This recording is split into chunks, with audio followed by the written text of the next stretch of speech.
Association. I think I would be rude if I didn't just take a small opportunity to introduce the other members of the association who are here. First of all, the president, George Abbott White, Dr. White, and Harry Friedman is here. And I saw Ernie someplace. And Susan Cohen, is she here? Susan is here. Okay, so all four of the officers are here. I welcome you and thank you for showing up. As Betsy indicated, our first speaker is the new chair. And I should say, maybe I'm off by saying, but the first Black chair in the history of the town, of the Select Board, Mr. Bernard Green. I don't think you need any further introduction.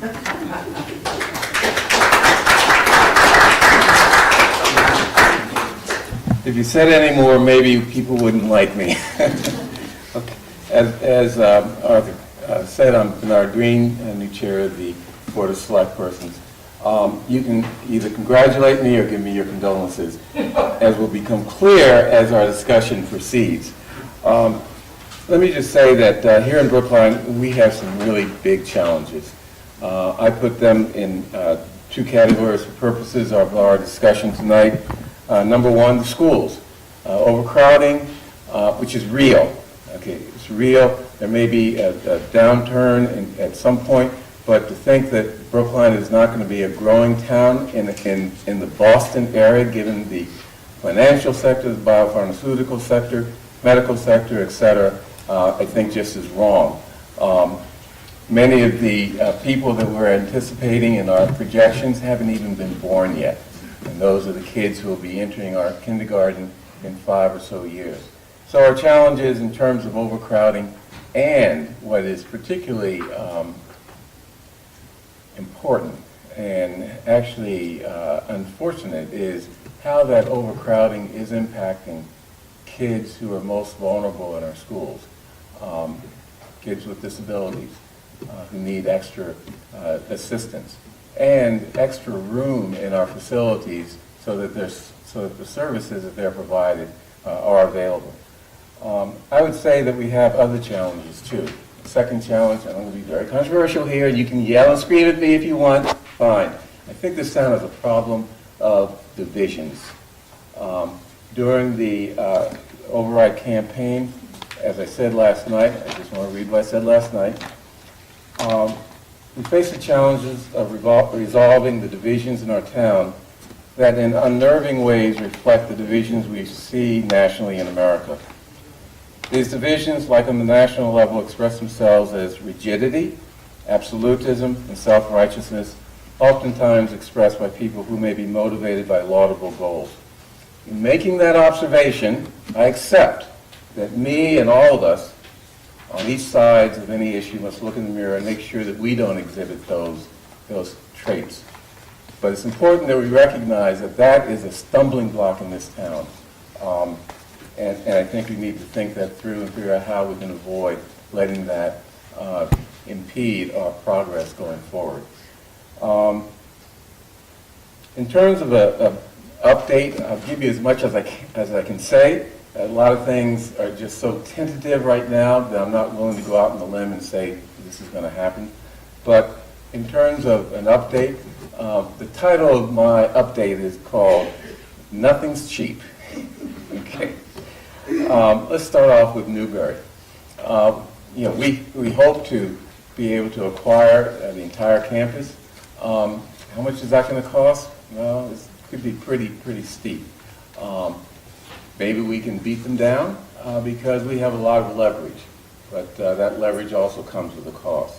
Newberry is under pressure to resolve their situations by selling their campus as soon as possible because, among other things, they're under a civil investigative demand by the Attorney General's office. So the AG is basically on them like a hawk. And what they can do is limited, and the expectations of the Attorney General is that they make a quick resolution of their situation is very high. They need to move fast, and they are using high cost law firms in order to help them out, and their trustees are under pressure because as a trustee of a private college like this, if they run out of money, and they may be running out of money, those trustees may have to come out of their own pocket with covering certain costs. So they're under a lot of pressure. That gives us leverage, but it doesn't guarantee anything. Because number one, we can't offer them pennies on the dollar. The Attorney General is looking over our shoulder as well as theirs. So it's going to be costly. And the question is, where is that money coming from? We could pay cash for a certain amount, or a piece of the property, for example, but that's going to hit our CI capital improvement program pretty hard. So that's a trade-off. We could do an override, and if we buy the whole thing, we're going to have to do an override, and that's another factor in the equation. And whether Newberry is able, or not only willing, but able to wait the period of time that we could put together a competent override. So at any rate, Newberry is going to be very expensive, not cheap, because it's not just the cost of the land, but whatever we put there. I mean, some people want to put a school. I don't know if that's a good idea, but there's some scenarios in which a school at Newberry could make sense, but that's a school that's going to be costing, in addition to the cost of the land, a huge amount of money. So, not cheap. We also have opportunities at Maimonides, a beautiful school, absolutely beautiful school. And that, unlike Newberry, unlike any of the buildings at Newberry, that is move-in condition. I mean, it's really a nice location, nice building, it's well maintained, its roof and probably some of the other systems are reaching it's the end of its lifespan, but still, I mean, it's a great opportunity, and they're talking about leasing for a period of time, not a long period of time, but could really help us out at least as a transitional matter. But again, I don't know what we're going to end up offering in terms of rental rates, but it's not going to be cheap. I can tell you, if you ever seen the inside of that building, you know it's not going to be cheap. It's a large building, but it's not really large in terms of our school needs. And in terms of the way it's laid out, it doesn't really satisfy the needs of our K to 8 school program.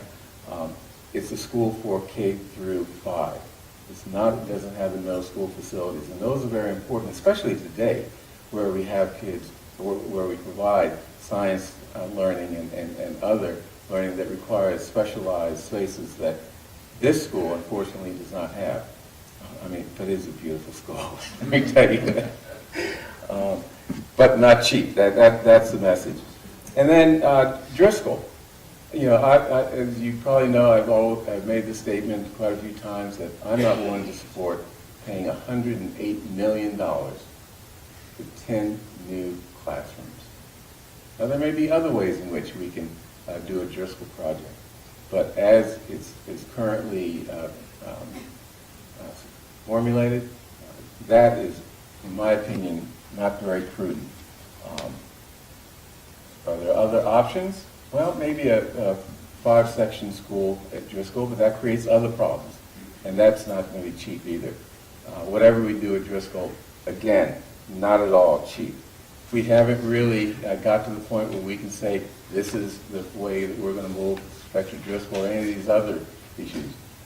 My approach has been always, after the election, to say, let's step back, take a deep breath, and figure out a good solution, not just for one community, not just for one part of the problem, not just for one thing, but as a global solution that will last beyond the next fiscal year.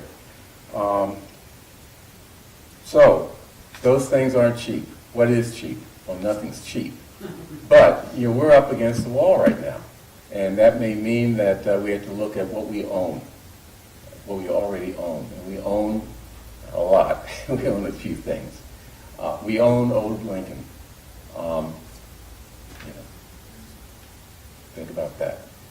figure out what your views of that are. We own Baldwin. That's a school. And if necessary, we would use it as a school. Won't, through the CIP or whatever, but, we're not going to let that building sit there and gather spider webs. It's being used for things now, but it can be used much more usefully for the district. I think, of course, this is for the school board to determine, but I think that is a facility that we need to get maximum value out of. And also associated with the Baldwin project is we own 3 townhouses, condominiums, next to the Baldwin school that are pieces of property that could serve some purpose with respect to the schools or the town. So those are pieces of property that we own.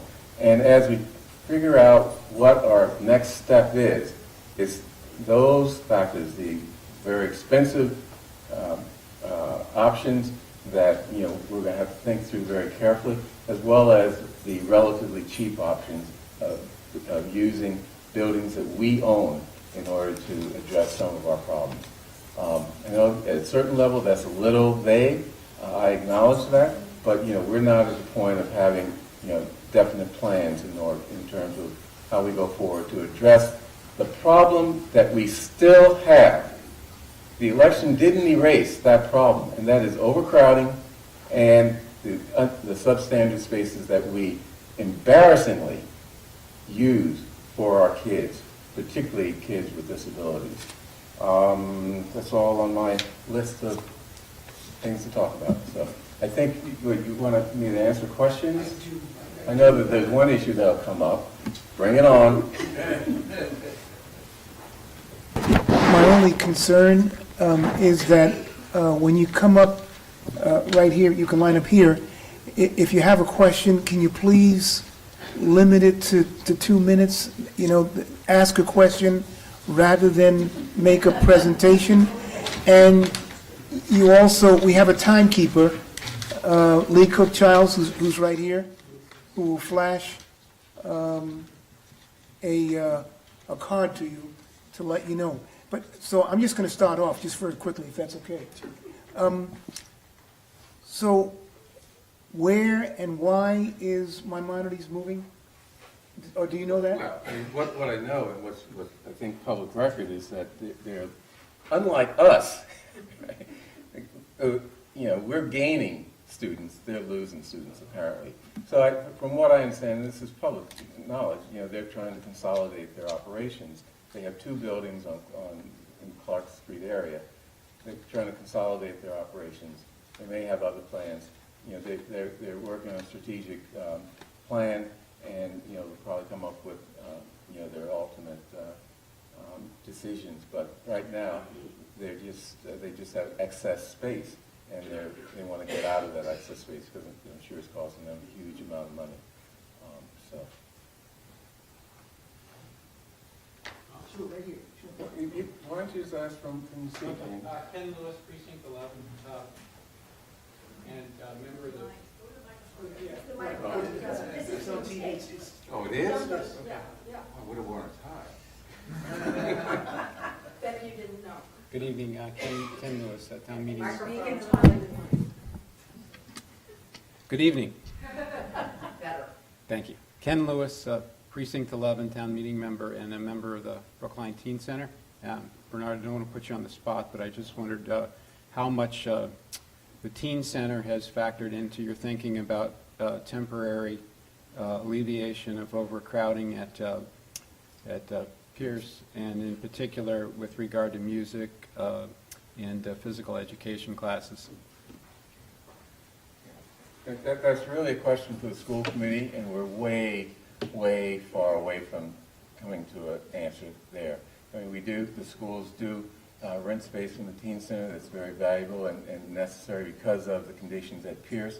But whether we would continue using that space or find other space in some of the options that we have that I mentioned is something that's far down the road. We're not really in a position to, at least I'm not in a position of saying one way or another. And again, that's really an issue for the school committee to struggle with and come up with an answer for. But we all appreciate the teen center. Could you tap make sure. It's working.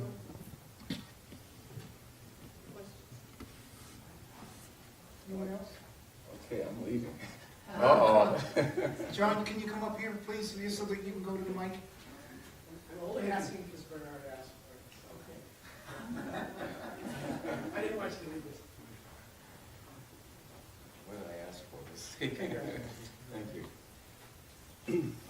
I'm just going to fill people in a little bit first. I think this is the question he was asking for. I'm John Van Scorik, Precinct 13 Town Meeting member.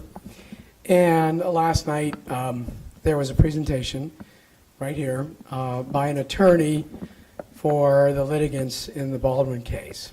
And he took 3 minutes here at the beginning of the Select Board's meeting, to advise people of something which he said raises serious concerns as to whether there was a failure to disclose information relevant to the vote that we took on May 7th.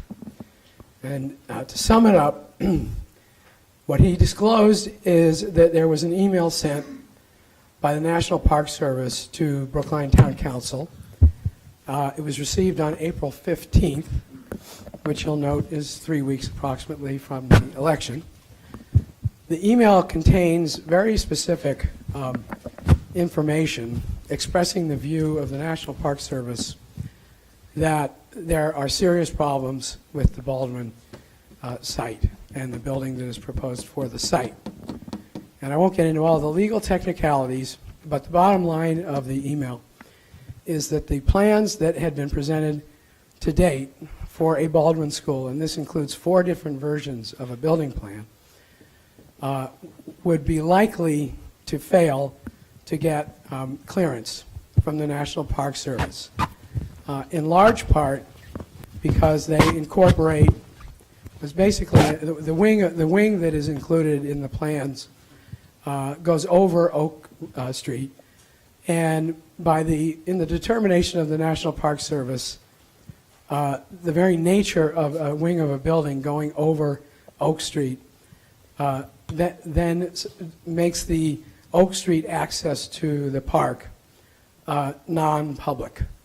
Their view is that the public would be likely to perceive that this is not a public park because you have to go under a wing of a building with oncoming cars that are dropping off kids or picking up kids. And his most important point wasn't so much what this says about the merits of the litigation, but to raise the question of why this email that was sent to the Brookline Town Council's office on April 15th was not shared with the public, who were about to take a vote on whether to go forward with the Baldwin plan. I don't have to remind you, at a cost of about $83 million. So the question is, why wasn't it disclosed to the public? And thank you for being patient with my asking the question. Like I said, bring it on. Okay, 2 parts to that question. Number one,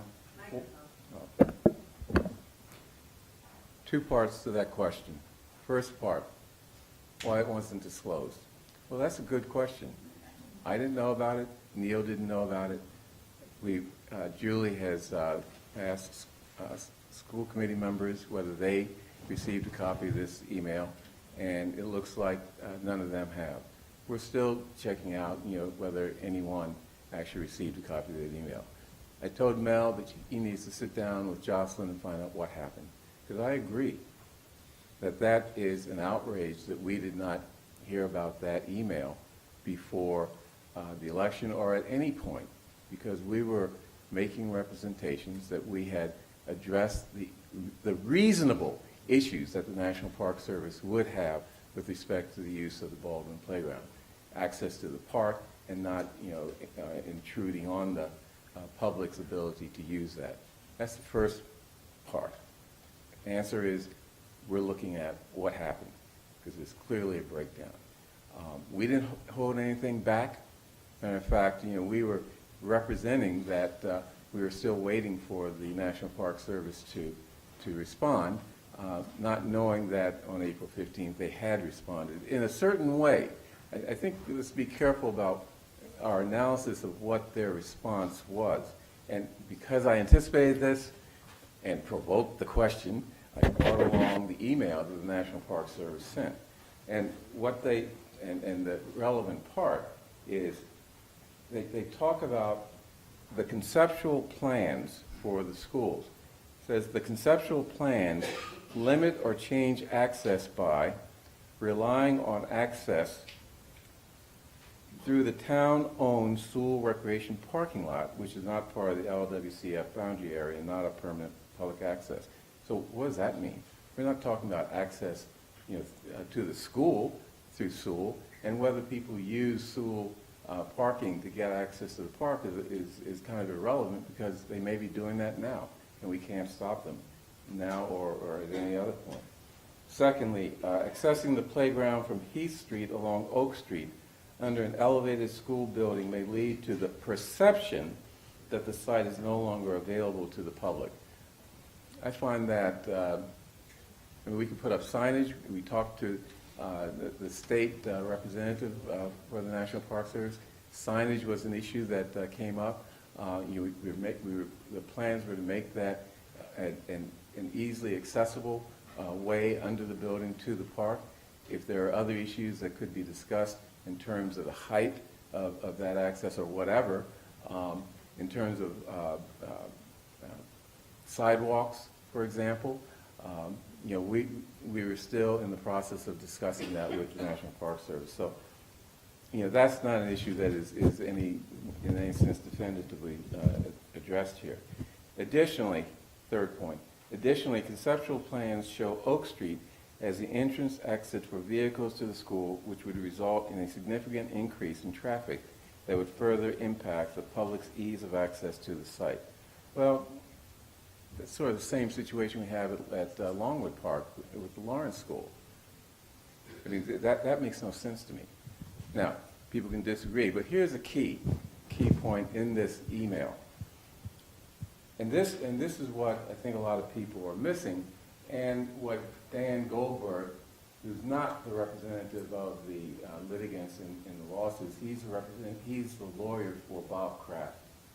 Now, how he gets into this, other than reaching out to the Trump administration to respond this way, I don't know.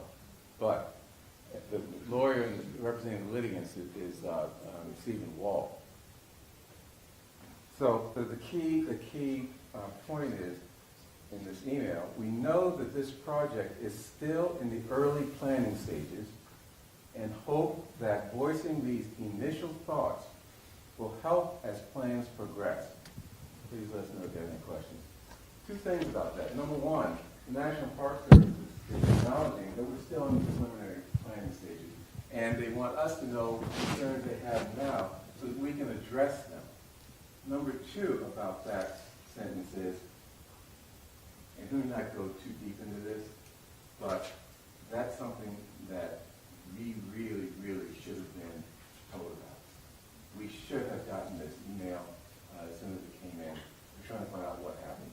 Because that line tells us that these are the things that the Baldwin Building Committee need to look at in order to satisfy the National Park Service as we do. I have one minute too? As we finalize our plans. So, I don't know the answer to that, but I'm pissed, frankly. And, we'll figure that out. But this email is not, if we had won on the Baldwin override, this email is not to bosh that. And you can, I'll let people look at it. If you think that my analysis is wrong, but to me, what this email says is keep us involved or keep us informed as you go through your planning so that we can, identify issues that we're concerned about. We can talk about them. You can make adjustments to you meaning the Baldwin School Building Committee, make adjustments to your plan to accommodate our concerns, but it is not saying that, you can't use this playground.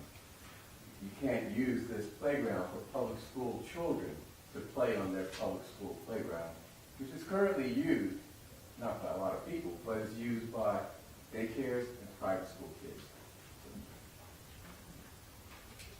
Bob? Yes. Speak into the microphone if you can. Introduce yourself, please. My name is Bob Weintraub. I'm a new town meeting member from Precinct 9. And this may not be the right forum to say what I'm about to say, but since there's people here, hi Carol, I'm going to say it. So in listening to the arguments for or against Newbury as one of the solutions, I actually was up there. I walked through with Rich Nangle. I understand what Rich was talking about, the fact that we did our walkthrough during the campaign. I was impressed with Newbury. It's a beautiful, beautiful campus. I thought it was in good shape. It's got a lot of open space. It's beautiful up there, parking, etc. The one concern that was expressed about Newbury is that it's close to Runkle and it's close to Heath. And so there would be some serious redistricting necessary if we considered Newbury as the ninth school. So this is not my original idea, but the problem with Newbury as a district school, which would cause all sorts of redistricting, can be remedied by a couple of things. By making Newbury a town-wide school. And you can do that in a few ways, and I'll just throw out a couple of ideas. And one of the ideas is obviously the Brookline Early Education Program, BEEP, needs a home. That's possible for Newbury. But in addition to that, we could put all of the kindergarten children who require rides to their schools because they're little kids. So we can make it a pre-K campus by doing some work up there. But I think that would create enough space in the district schools to accommodate all of the kids. So that's one idea. Make it a pre-K campus at Newbury. I don't think the cost would be that great. Secondly, something we've never considered in Brookline is the concept of a magnet school. I once worked in Lowell, Massachusetts, and I was actually the founding principal of a K-8 magnet school. I'm not saying to do a magnet school K-8, but the concept of magnet school is you make an attractive educational program that people then choose to send their children to. And again, that would create a town-wide, it would not require redistricting because people from all over the town could choose to send their kids to a performing arts magnet or to a STEM magnet or whatever thematic curriculum we can think of. We're pretty smart here. I think we can come up with ideas that parents would say, yeah, I want my kid to go to that magnet school. It could be 5 through 8, it could be K through 8, it could be K through 5. There are possibilities there. So I just want to, at this moment say, without building a ninth elementary school, there are ways, if we could buy Newbury at a reasonable price, there are other educational possibilities that would be very attractive, I think, and that would provide the spaces and the seats in the 8 remaining elementary schools. And I hope that Driscoll could be renovated and made into another beautiful school. I think it's pretty old. Carol, I haven't talked to you about that, but I'm in favor of going back to the voters and having another vote on Driscoll as well. Thank you very much.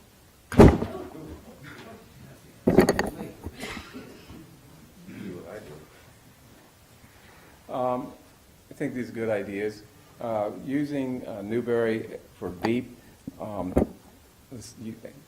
I don't have the exact numbers, but the cost compared to our current rentals,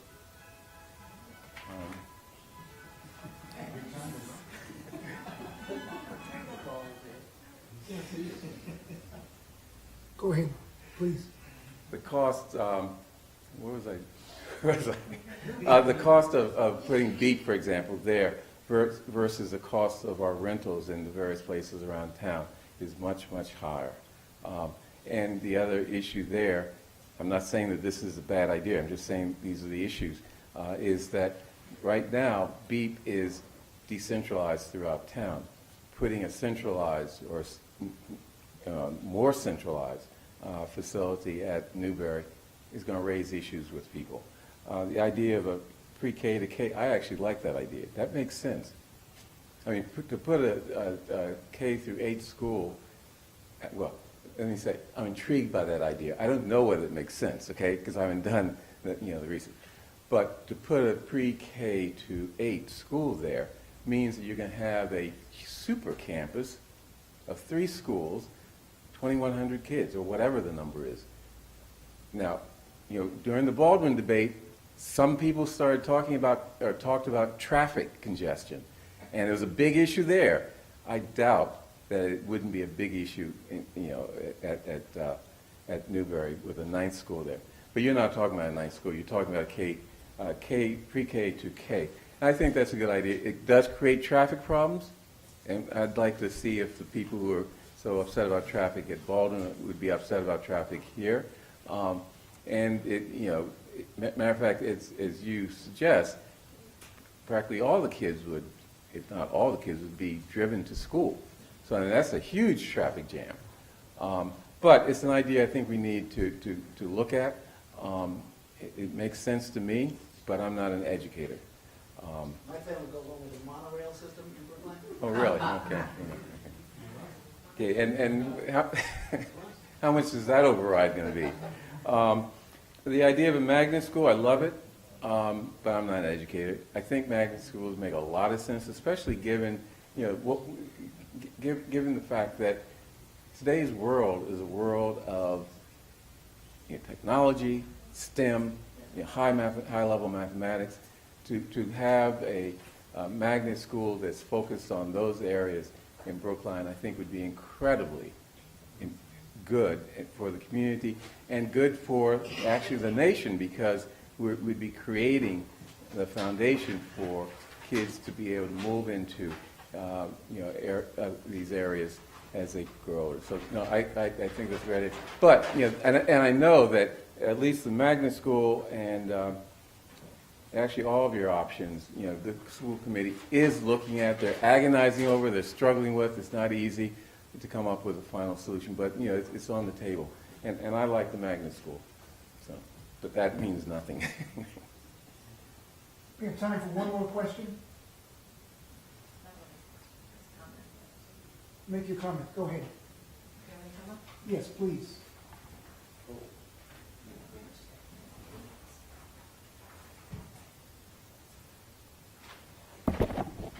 Hi, I'm Beth Cates, Town Meeting Member, Precinct 9.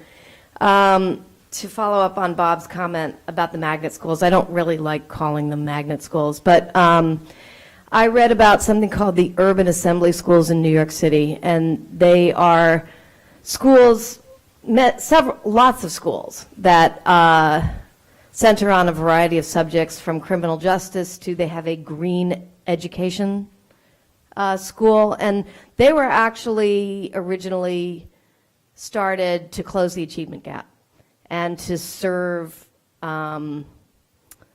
minority students, lower income students, and to engage them, although the various subject matters of these schools don't necessarily, like, they're all over the place. It might be criminal justice, it might be green careers, it might be literature, arts, all of these things. So they really run the gamut. I urge you to Google Urban Assembly Schools, New York City, and check it out, because it's really engaging and inspiring. And we could do that here. Last question. I think I can speak from here loudly. Okay, go ahead. Andrew Fisher, Town Meeting Member, Precinct 13. It's for the TV, it's not really, okay? So if you can go up there, please. Andrew Fisher, Town Meeting Member, Precinct 13. Before I ask my question, I just want to make sure I understood something that you said in your opening remarks regarding the cost of classrooms at the Driscoll. Right. And you said it was $80 million to build 10 classrooms? No, I said 108 million. Or 108 million. And you said that was to build eight or 10? Build a school that would give us a net of 10 new classrooms. But that would also... 8 to 10. Okay. But you could also say that would, in the cost of renovating a school that badly needs renovation, would be $108 million, and we would also gain 8 classrooms. One way of looking at it, it's not how I look at it. So my question is, what would be the cost of the 8 classrooms when you consider that we're going to have to spend $100 or $108 million to renovate Driscoll anyway, And wouldn't it make sense to,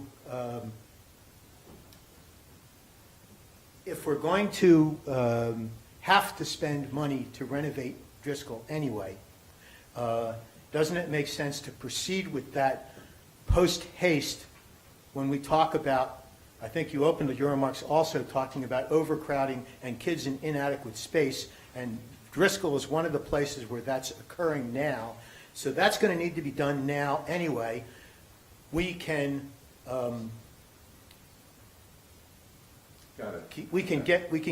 get 8 classrooms out of doing something we have to do now anyway. And doesn't it make sense to proceed with that right away rather than wait until we figure out where to fix the rest of the problem?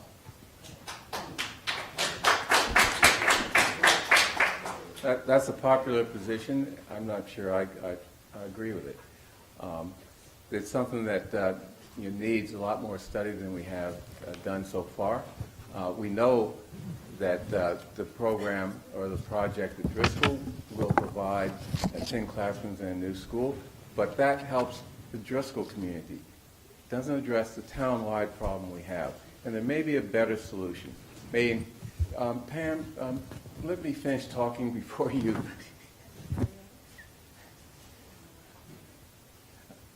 Yeah, I'm being asked the question, please. There are other ways of addressing the problem. The main problem, not the main problem, one of the big problems, and the most immediate problem at Driscoll is the HVAC system. That can be fixed, and a certain level of renovation that's short of $108 million, or the larger amount that full renovation of the school would cost, could be a factor there. Alternatively, and actually I do support this, although I'm not sure how it would go over, if you want to build a new Driscoll, make it a 5-section school. That makes a significant dent in our over-enrollment problem. 4-section school doesn't, but 5-section school would. That creates other problems, I know, but again, these are all the things that we have to think through and try to resolve as we come to a solution to the problems that we have.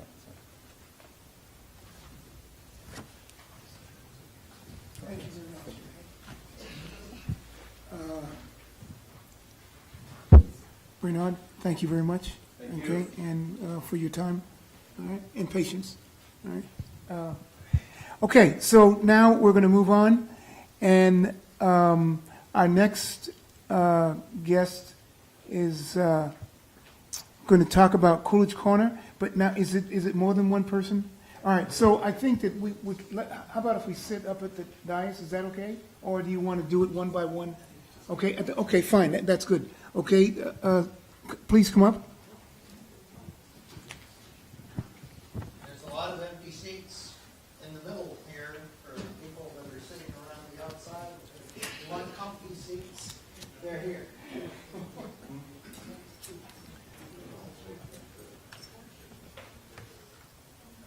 Something got unplugged there.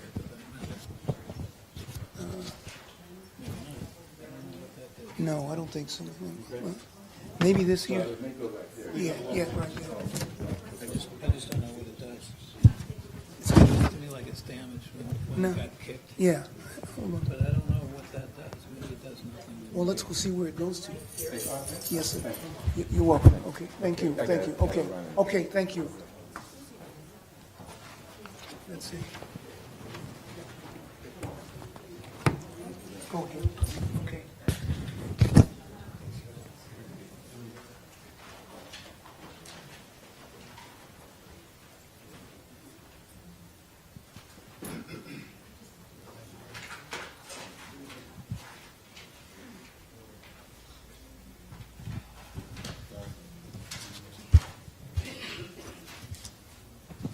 And just for the record, this will be a presentation rather than a debate, okay?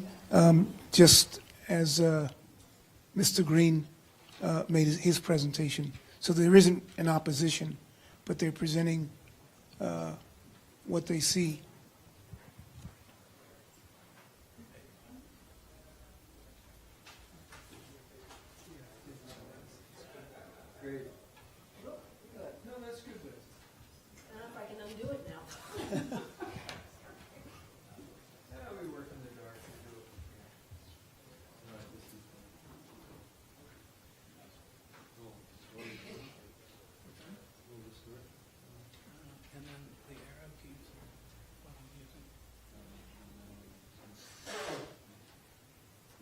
plugged it in. It's in. Okay. Just be careful. See it right there? See the, Good evening. First of all, I'm Sergio Modigliani. I'm a member of the Coolidge Corner Study Committee, and I'm here with several of my colleagues who I will introduce shortly. And while this is a presentation, I do want to encourage the idea that we should have questions, and I'm going to encourage that you ask the questions along the way, and I may choose to answer you, or I may choose to defer you to one of the speakers that will follow, depending on the nature of your question. try to speak right into the Okay? How am I doing that? Yeah. So, briefly, the articles that concern this particular project are these three articles. The first one is the actual zoning. The second is called a memorandum of agreement, which we'll explain briefly. And the last one is a tax certainty agreement. How many of you here served in town meeting during some of our prior projects? Like, for example, the most recent one that comes to mind might be River Road. Did any of you? Okay, good. So the reminder about this is in two parts. First, that tax certainty agreement is a device which ensures that should town meeting pass this zoning and the project go forward, no matter what happens in the future, that project is required to pay to the town the commercial tax rate that we would get under this proposal. So it cannot essentially, even if it converted to a not-for-profit or some other kind of a use, it would still be producing this tax, amount of tax. And that's the tax certainty agreement. You'll remember that from other projects.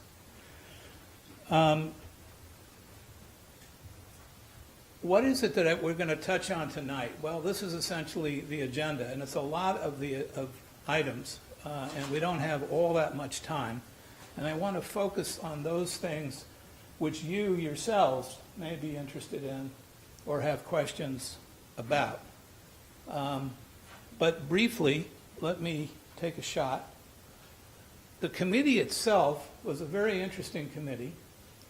It included town meeting members from the area.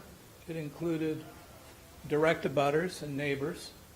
It included a number of professional individuals, and it includes a number of representatives from various boards in town, just like what you'd expect.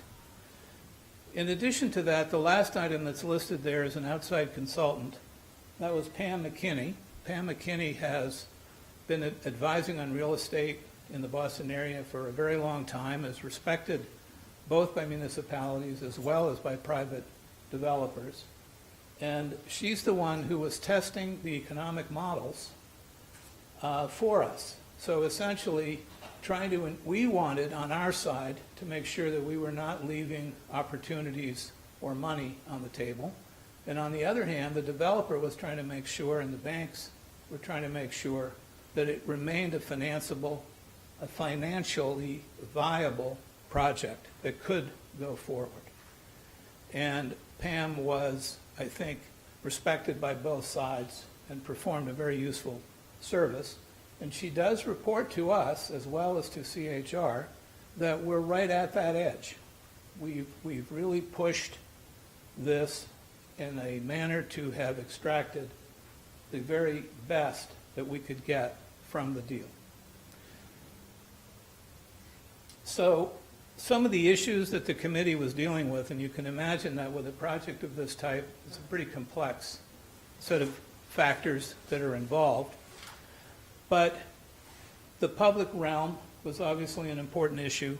A lot of the concerns that town meeting has expressed in the last 3 to 5 years about sustainability, the nature of the environment, green issues, transportation issues, are reflected, we believe, in this project and have been incorporated to the best of our ability in the project. And of course, as you heard just a few moments ago from our chair of the select board, the town faces many financial needs, and this is a project that has a remarkably positive effect on our ability to increase our tax revenues. And you will hear more about that in detail.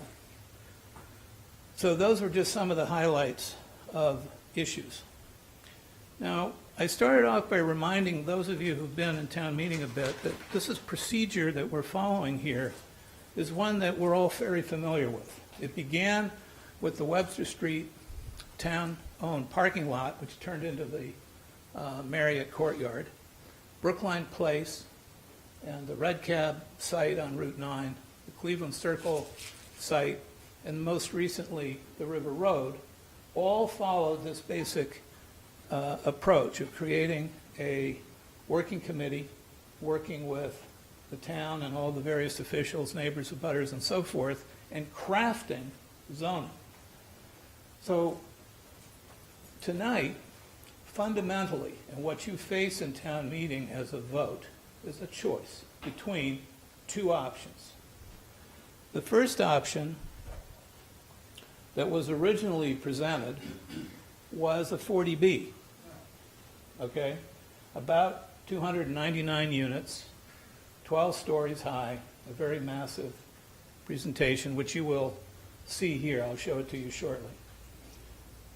The committee felt strongly that this was a very poor use on this site. First, we know that we have a lot of 40Bs already in the North Brookline area. And second, this site is commercially zoned. And unfortunately, there have been other 40Bs recently that were also placed on commercially zoned areas with the effect that those go off the tax roll. They change from being commercial property. When they become a 40B, they become residential. They are lost to us from then on. And of course, you know that the difference here is that the residential tax rate, which is essentially 1, the commercial tax rate is about 1.65. So that's a very, very large differential. It's one of the reasons that this project we thought was very attractive, with the hotel and residential being proposed. But moreover, we know that 40Bs have a number of other problems, the most important one of which is that all of you in town meeting and all of the town boards and so forth basically lose control of the project. Here, what we're offering for you to vote is a 40A project in which we've crafted the zoning for the district and with your approval would pass. So that is the only choice for town meeting. It's either the 40A, which I will show you, or the 40B that I will show you. There are no other options. There are no other alternatives. We do not own this site. It's privately owned. So, yes? What are the odds that if we don't approve this, he simply takes his ball and goes home and nothing gets built? Well, it's unlikely. First of all, a reminder, the 40B process began already. It went through a number of reviews. It was reduced from its original 21 stories to 12 stories. But basically, for the developer to have any opportunity to unlock the value of the sites, they are going to proceed. And I think it's very clear that what we have right now is that CHR was willingly engaged in the process that we are in of trying to do the new zoning, because I think they actually would prefer this as well. But I can say with a very high degree of reliability that they have said publicly that should the vote turn them down, they will simply continue with the ongoing hearings at the ZBA for the 40B process. You had said that when you build a 40B on a commercially zoned lot, that it goes to residential tax rate. What happens with 40Bs that have commercial on the ground floor? What tax rate is that at? it's a little complicated, but you wind up with essentially a blend where those square feet that are commercial are taxed that way and that the residential is taxed residentially. So back to the 40B, and the problems with the 40B. These are the four major problems that the committee was concerned about. And with a 40A, that is with the new zoning, we get town control, we get neighborhood benefits, we get the financial and fiscal impact of the much larger tax return, and we get many of the desirable environmental and sustainable goals that have been built in to this project. None of that is available to us if it goes 40B.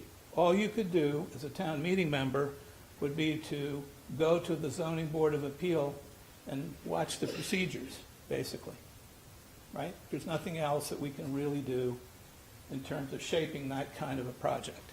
So these four issues are the ones that I want to touch on just a little bit. So the first one was the town control. That's you guys. That's town meeting. It's our boards and commissions. It's our licensing procedures.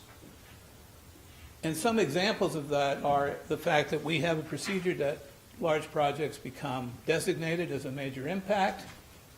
That creates a design advisory team. We get a site plan review of the process by the planning board. There's a special permit process by the ZBA. I've already mentioned one of these items, which is called the Memorandum of Agreement, which I'll come back to. Design guidelines, which I'm going to also discuss.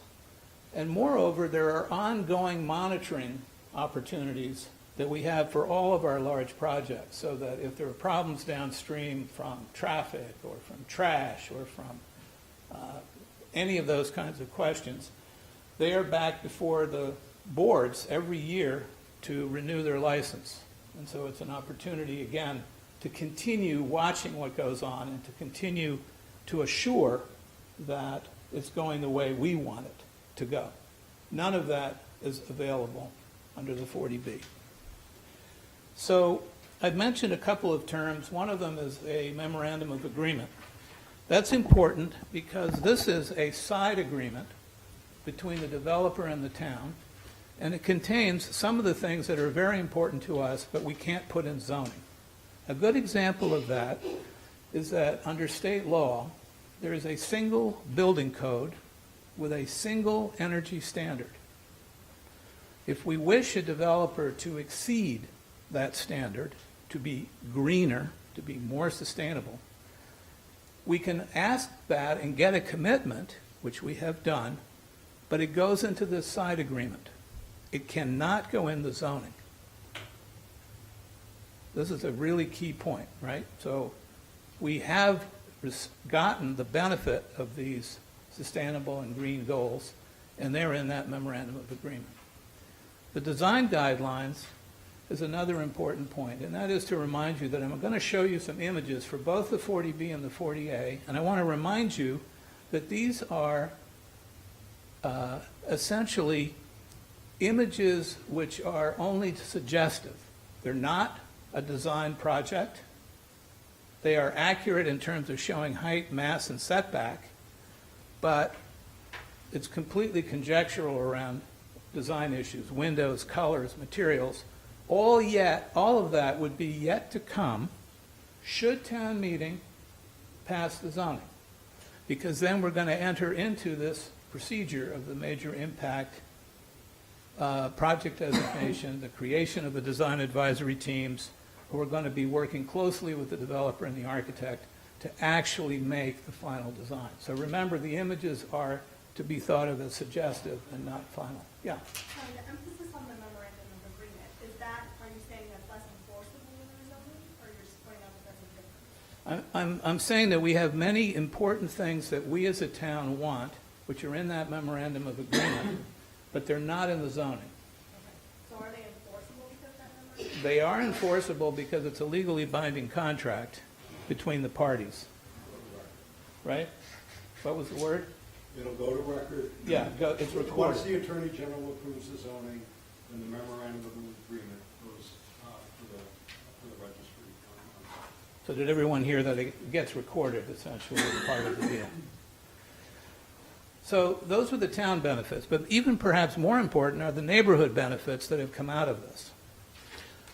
And these include many things which relate to the public realm, which is just what you'd expect, pedestrian, open space, and circulation.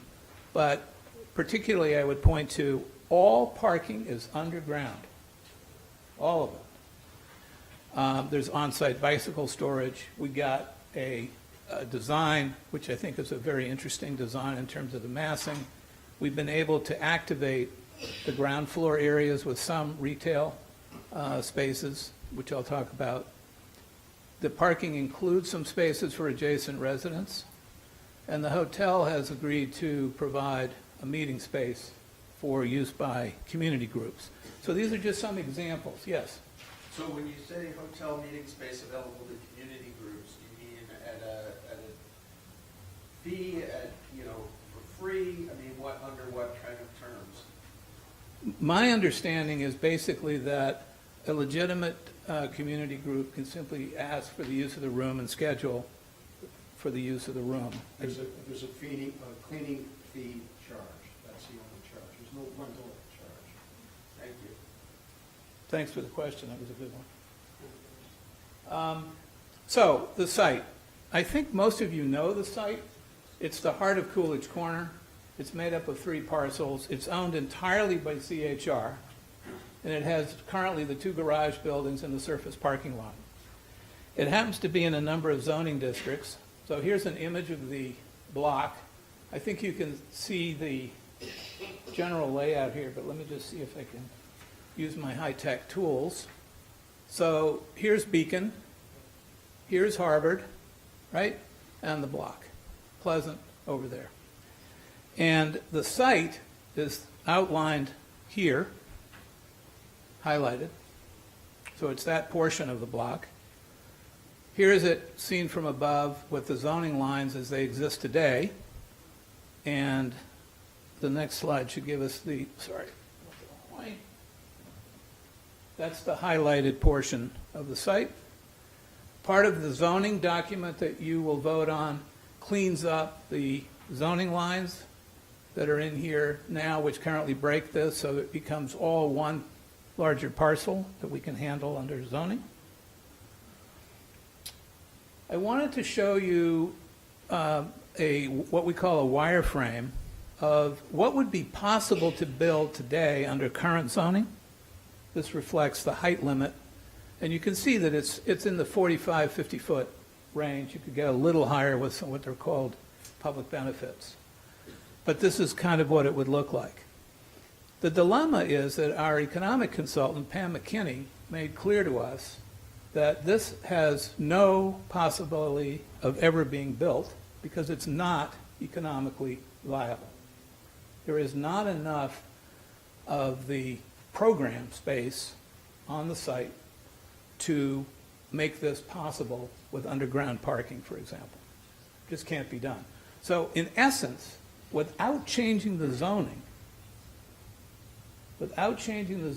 we are left with what is now a very blighted site, and the developer is left with a situation where they really can't go forward except by trumping zoning with a 40B.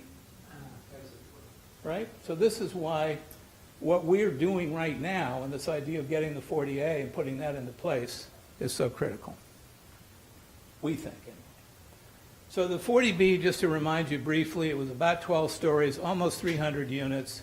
It has significantly more parking associated with it. And as I mentioned, there's a comprehensive permit that's already pending.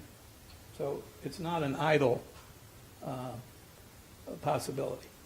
Here is the 40B shown to you in a wireframe. Here are some possible images that show you a 12-story building that the 40B might look like. And there's a couple of these. Not a particularly desirable massing, in my opinion, and I think the committee felt strongly. So what is the proposal that we have, this mixed use or the 40A? It consists, as I mentioned, of the hotel, It's got different heights. It's a residential structure, 143 apartments, and all the parking goes underground.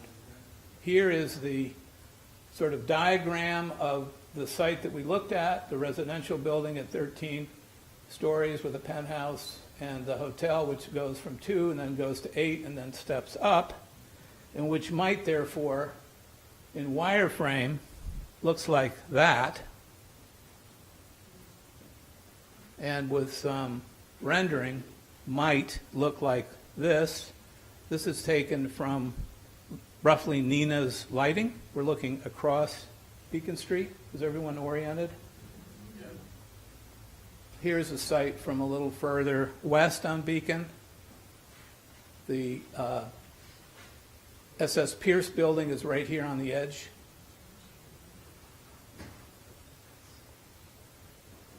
Here we are sort of looking down the street here. This is, I think, Sussman.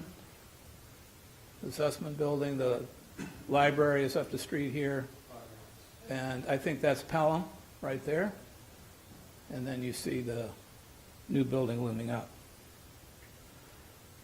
All right. So a lot has happened just in the last 6 months, really since last fall, November, December, which I wanted to just touch on very briefly, and which I'll probably point to. But we've been able to activate, the first item here is this Pleasant Street entrance. We've been able to activate an entrance at street level into the building, which we thought was important. There's a sunset provision that has been installed in the zoning so that if the developer chooses to not go ahead and file the building permit, their privileges will disappear. And I believe that is June of 2020 when it expires. So what, if you pass it, there's a window of time during which the developer can act to file the permits for this project, and if they don't, the privileges go away. It's a sunset clause, right? Very clear. The parking, I think we've been able to do a number of things. We've picked up some of the spaces that from adjacent property and projects. But perhaps most important beyond the fact that it's underground is the last bullet point up here, which is that we've created a set of flexible regulations on the garage so that, first of all, it is what we call unbundled. That is, if you are buying a hotel room, you do not pay for your parking as part of the hotel price. And the same is true for the residential rental, which is not built in there. So if you want parking, you can have it, but you pay for it separately. And that means that because it's unbundled, any of those other spaces become available to other users, right?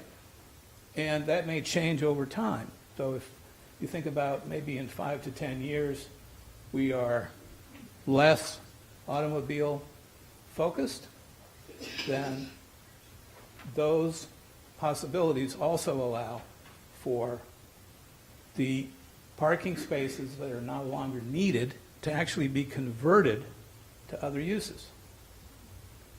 Yes? I have a parking question. In one of the meetings I was at, there were merchants in Coolidge Corner that were asking if those parking spaces were going to would be made available to the public to park in Coolidge Corner the way they are theoretically at the Marriott. And if there would be a public parking entrance that didn't require going through a private hotel lobby or anything like that to get to them, what's the status of that? So it's my understanding that the answer to that is basically yes, that others will be able to take advantage of the parking. And how much is available, it's likely to depend over time and even, daily and by month, depending on what's going on. But the answer is basically yes. And the answer to the second question is that this mention right here of the Pleasant Street entrance, that is not in the hotel, and I'll show it to you on the floor plans. So it's directly accessible off the street. Some of the other things that were very important to the community, everyone expressed a desire to have some kind of a cafe or retail type of space at street level. We did not have that back in December. We now have that 1,200 square feet designated as a cafe or some other small similar retail at street level. And the second thing is that CHR themselves, hearing those requests, they are the ones who came back and they offered the idea, and they've included a co-work office space environment here of about 8,000 square feet. So this is a very nice amenity, we think, for not only some of the folks who are possibly in the residential building, but for the community. So it creates a kind of a true live-work opportunity where you can have a fairly small residential unit and then be able to take advantage. So that was very important. Another important point was that, I'll show you, there's a pocket park that's going to get converted. It's currently a surface parking lot, and we're going to get a park out of it. These energy use targets are an additional element of improving the energy efficiency above and beyond the conventional measures which we're using, which are lead, silver. And these targets are something being developed by the American Institute of Architects, and they are now working towards setting those up and getting them into place for the project. And we already mentioned the idea of this hotel room. Okay, so just to summarize, many boards have looked at this. You can see here that the committee itself was strongly in favor, and everybody that has looked at it up to now really has basically given us a very, very strong endorsement, which we appreciate. And I wanted to share these with you just to show you the kinds of diligence that has already occurred before this is coming to you. You are the final arbiters here. It's your final vote that determines whether or not this will go forward. So I had mentioned some things about benefits. Here's our site. There is a small existing park here with surface parking currently. Those spaces are 14 in number. They're going to be provided for within the underground parking garage. And that little park will turn into something. This is a sketch. It's not necessarily what they're going to do, because we've determined that the design of the park will be by our Park and Rec, even though it'll be paid for by Chestnut Hill Realty. So that's a nice feature. Some of the other things that we've talked about. How big is that site, Sergio? How big is the site? Yeah. 6,000 or 7,000 square feet. Yeah, roughly. Some of the other things that we thought are important are right here. This is the Brookline Booksmith. And there is an opportunity that we're exploring about linking the hotel lobby to the bookstore. This is an interesting idea for us because we've been looking as a committee to find ways to allow people to walk through what's right now a kind of a wall that rings the site, to improve the permeability of people who could walk on a shortcut kind of. And that's one opportunity that has emerged and is being pursued with CHR and the owner of the bookstore.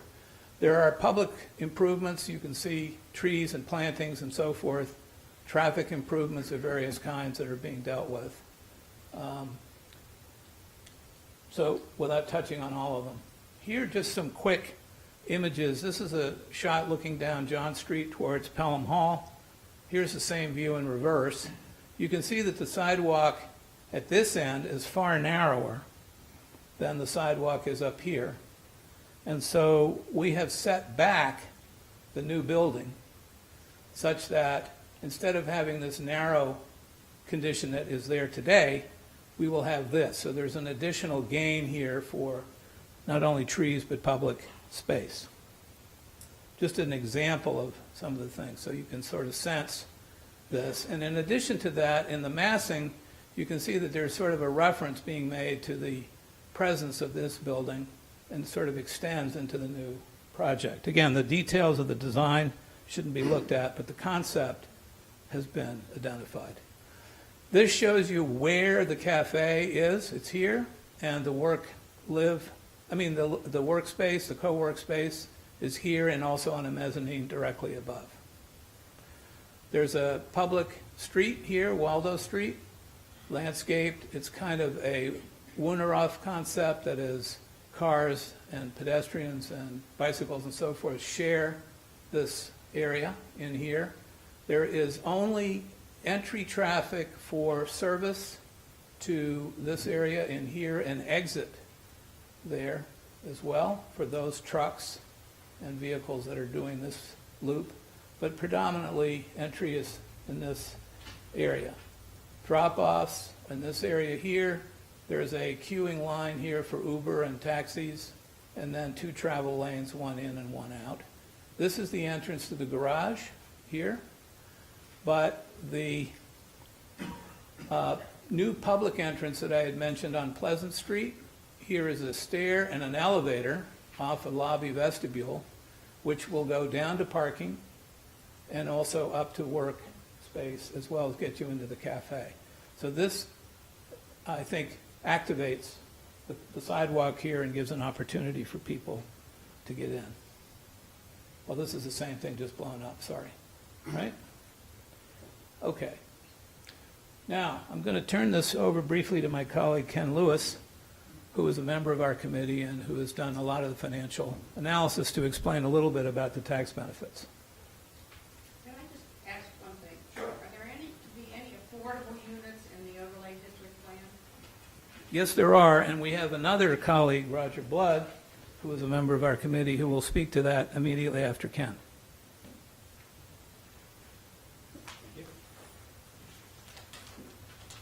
One of the key factors that the committee looked at was the impact of the 2 development options on the town's finances. And there are really 3 key variables that impact the differentials in revenues, and the results are fairly significant. As Sergio already mentioned, our commercial tax rate is 1.64 times that of the residential rate in town, and that we currently have about 10% of our assessed value in commercial property.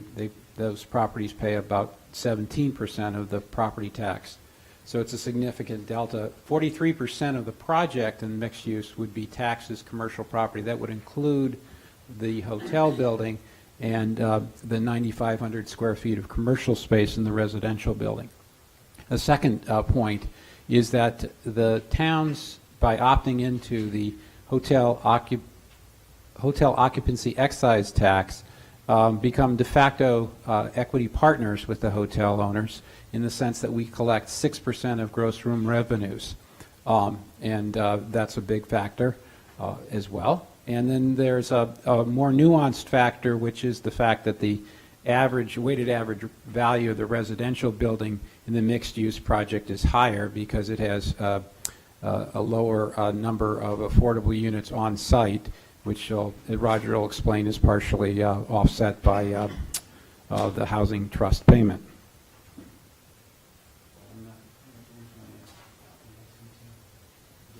Okay, sorry. And so the results of this, and we worked with Pam McKinney and Gary McCabe, the town's assessor. The resulting projections at stabilized occupancy for the mixed-use project is approximately $3.36 million. This is about $3 million higher. The current 3 parcels generate just a tick under $300,000 per year. That $3 million you can translate into bond capacity in the town. That's something equivalent to about $48 million at the town's current cost of capital over like a 25-year bond. It's also about $1.65 million higher than the same assumptions for the residential building, the 40B. And it's important to note that that would increase over time. The useful life of these properties is going to likely be easily 60 years or so. So it's a huge number when you consider the useful life of the buildings. I'm going to ask the same question I asked last night, and I assume I'll get the same answer, but I think it's useful for people. Well, I mean, that's all. So the question is, you've got the Marriott there, you've got the other place down the street, you've got this, you got that. This is predicated on the fact that this place is going to be jammed with upscale hotel people or one thing or the other. and we're gonna make out like bandits for a change. So what happens if the hotel, if not so many people show up, and what was your response on that? So the committee dealt with that question quite extensively. We did have access to 2 market studies prepared by some of the leading experts in hospitality evaluation, including the Pinnacle Advisory Group and HVS. We did use fairly conservative assumptions in our estimate of the occupancy tax revenue. We used 72.5% for the occupancy and $240 for the average daily rate, which generates a RevPAR of 175. This is pretty exciting stuff, but it does translate into a significant hotel tax of about $3,800 per room per year. And we feel that those are based on very reasonable and conservative assumptions, that those studies do take, in fact, into account the new hotels that are being developed not only in Brookline but in as well in Kenmore Square. Just finishing up here, the other components, you've already heard about the tax certainty agreement, locking it in. That's important in the sense that very unlikely, but if BU or BC or somebody would ever want to try to acquire the hotel for dorm space, they'd still have to pay the full commercial tax rate. 2 minutes, okay. Significantly, there's 156 fewer apartment units, and we all are aware that schools and libraries and parks and service represent over 60% of our operating budget, and that would translate into far lower demand for municipal services. And then we believe that hotels create vitality for the commercial district by particularly like midweek restaurant midweek restaurant patrons and other local vendors, hopefully the Coolidge Gardner Theater as well as the adjacent Booksmith. Are there any questions about this? Yes. How is this going to impact those small business people during that construction in particular? It should be, I would imagine, very detrimental to small business people. Has that been factored into your negotiation? Sure. So I think town meeting members are aware that whenever we have a major project, there's a quite significant amount of work that goes into the actual project management, which includes, for example, where are the workmen parking? But at the same time, where are they eating, right? Where are they eating? They're going to probably be eating in some of our local eateries. And so I think the short answer to your question is that net, there's no question any construction project involves some disruptions. And have we quantified those in detail? I would say no. But I think we have confidence from seeing other major projects that we have done and which you yourself are familiar with, where we're able to do a pretty good job in terms of making that work for us and at the same time helping expedite getting the project built as quickly as possible. My concern is that when they did the sidewalk on St. Mary's area, many little businesses went out of business because people couldn't navigate to get into those shops. So I'm not sure how this... Well, one important advantage is you remember from the site, this is internal to the block. So there are actually no commercial establishments inside there to speak of. I understand that, but you're going to have trucks, you're going to have all cranes, you're going to have all these things. On the inside. Sergio? Yes. Yeah, the last couple of weeks, and Regina, I actually talked to a half dozen business folks, Brookline Booksmith, the vinyl shop, the flower, and they had some mixed feelings, but on the whole, they were enthusiastic. They thought it would drive more business to them, and I think given the kinds of folks we're thinking about for the hotel especially, but also people that are going to be living there, I don't think we're going to get another Chase Bank. It seems to be growing like mushrooms in Coolidge Corner. Question. What we're talking about is actually disruption during construction. But I have another point to ask about. Sure. Which is that we have received a letter from We're aware of that. family Yes. regarding Superette, and I'm sure this goes for Jerusalem PETA too, they, Chestnut Hill Realty did not renew any of these leases. And in the case of the Superette, they've been there probably longer than the PETA place. But, you know, this is a family business that's been there for generations. And they are about to get kicked out with no compensation from Chestnut Hill Realty, and they will not be able to return, and they will lose whatever, you know, this was their nest egg. So they can't sell the business, there's nothing to sell. And how can we guarantee that we can at least get some compensation for these businesses that Chestnut Hill Realty is evicting in this? So here's what I understand, that since Suni's letter was issued, and one of the things that she asked for in that was that she stated that her family had received nothing in writing. It's my understanding that now they do have that in writing. But I think ultimately what I would remind us is these are tenants at will, and that They weren't always, they had a lease. this relationship between them and CHR, I think the committee's view is that this is really a private matter between the private parties. And we have certainly encouraged CHR to assure and reach out to do whatever they can with regard to those tenants. Paul, did you wish to add anything to that? That's perfect. So I'm going to jump back briefly, a reminder that this is a slide that just summarizes some of the environmental and sustainability issues that we had talked about. I think we've really hit most of them already. But I think these are all things that we gain from the 40A, which we don't get from the 40B. And now let's go to housing. I'm sorry. Short question on that topic. Which one? Sustainability. Yes, I'll go back. Go ahead. Scott Englander, Town Meeting Precinct 6. You mentioned before that, of course, as would be the case for any project of this size, the transportation demand management plan would be entered into at some point. Can you describe what the process is for that and what transparency that will have for community involvement?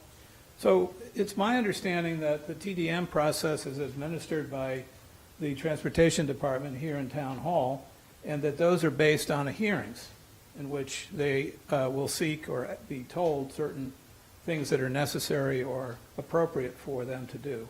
And I believe that all of you, the public, can attend those, and so you can follow and participate in that process and let the Transportation Board know what your views are. But it's that board which is in charge of the TDM.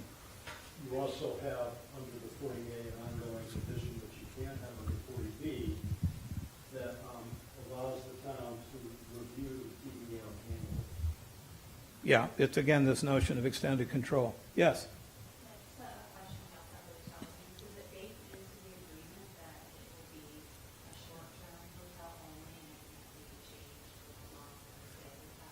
That is correct. Now, Can we wrap this, you've got 1 minute? we have. I'm going to get off the podium here because I'm going to turn this over to my colleague Roger Blood, who is, among other things, chairing. No, the- listen, we've got 1 minute to go there, So so, you can decide, Mr. Conquest, whether you want us to answer their question or we can leave. well, no, can you let Roger Blood Absolutely. finish up? Can't do it in 1 minute. How long is it going to take? 5, 6, 7 minutes. Now, how about 3? Okay.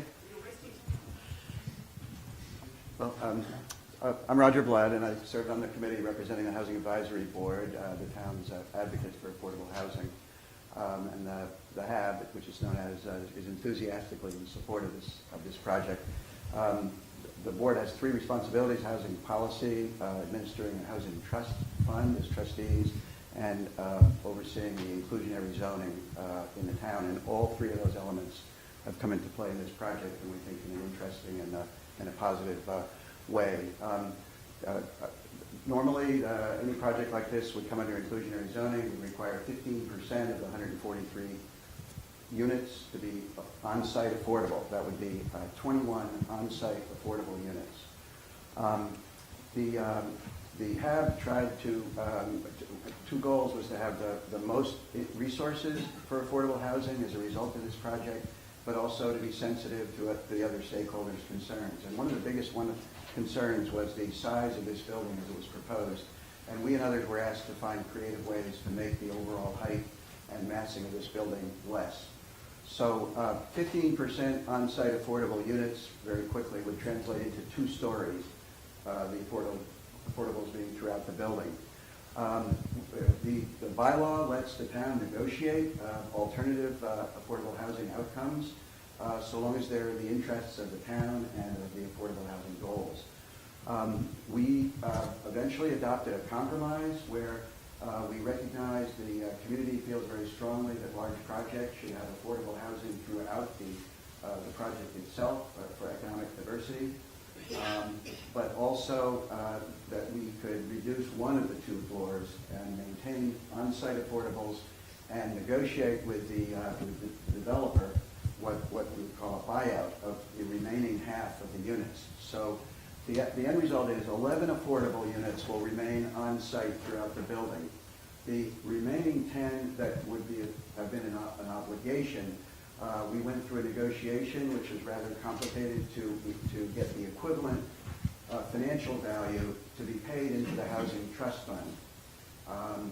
That figure ended up being roughly $3.3 million, which divided by 10 units is $330,000 in cash, a quarter up front and 3/4 upon completion, that the trust fund would be able to use to produce affordable housing elsewhere, subject to the town's priorities, working with nonprofit developers. The bottom line on all of that is that the trust fund's track record over a period of years in places like St. Aidan's, Olmsted Hill, Dummer Street, has been through a lot of other financing for affordable housing from state and federal sources, we have produced these units, successful projects that we hope you think, at about $50,000 a unit. We put in $9 million over the last decade and gotten 180 units of real affordable housing.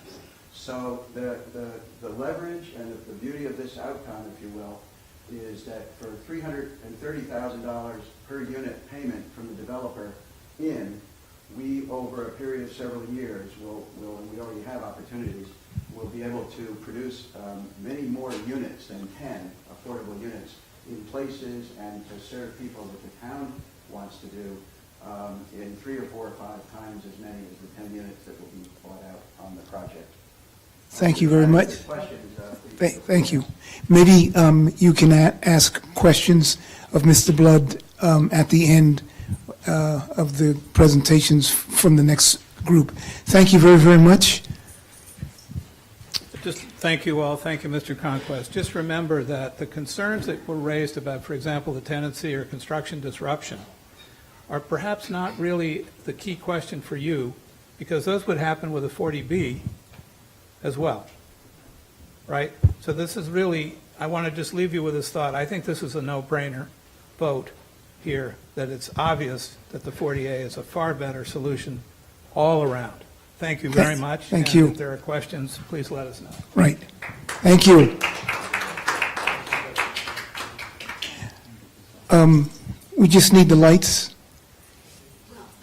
All right, Chris, are you?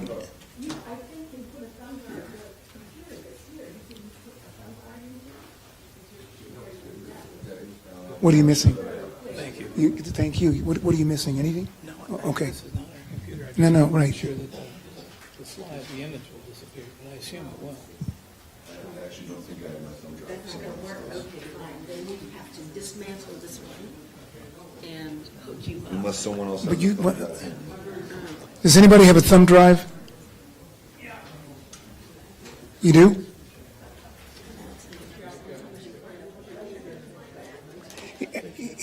No, okay, someone's got, I'm all set, Betsy. how about the light? Oh, 30 seconds to transfer it. Okay.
You might want to do some information. Sure.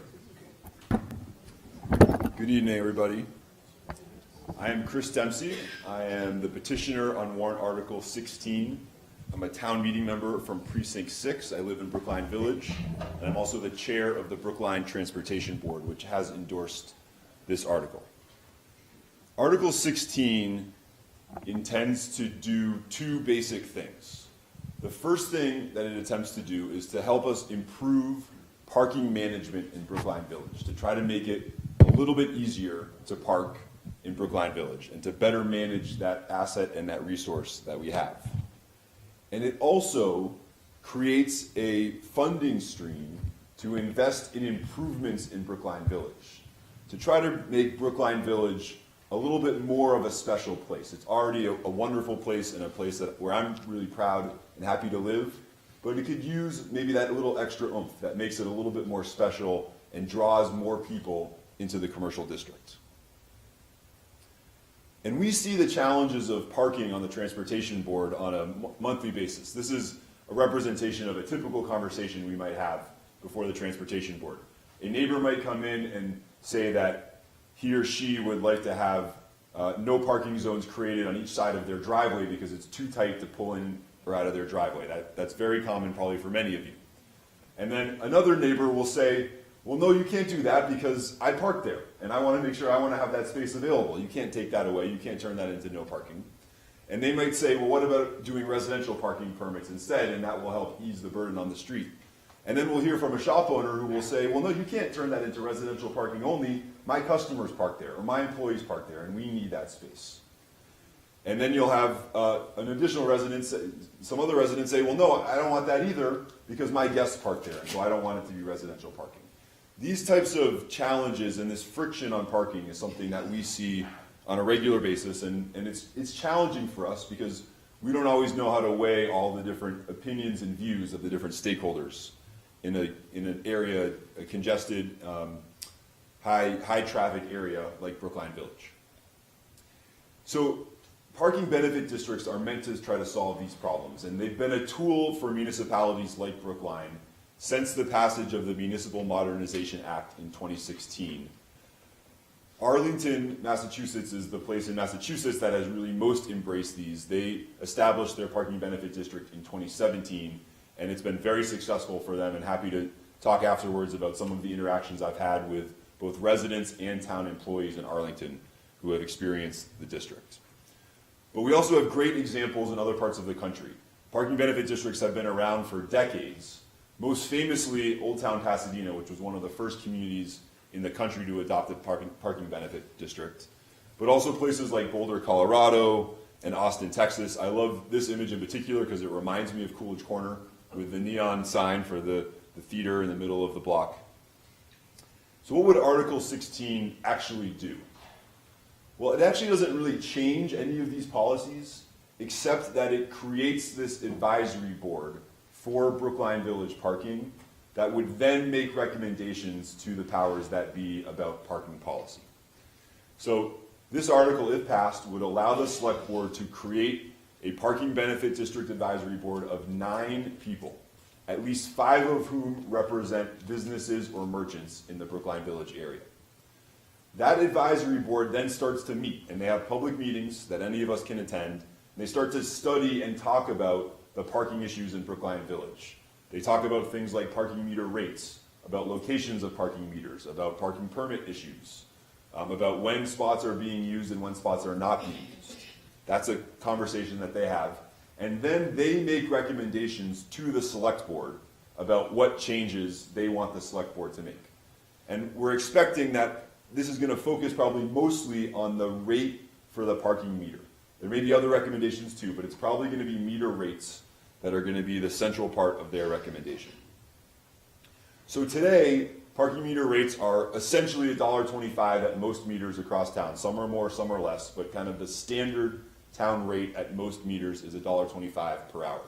And that money goes into the general fund. Doesn't stay in the district. Nothing really special happens with it.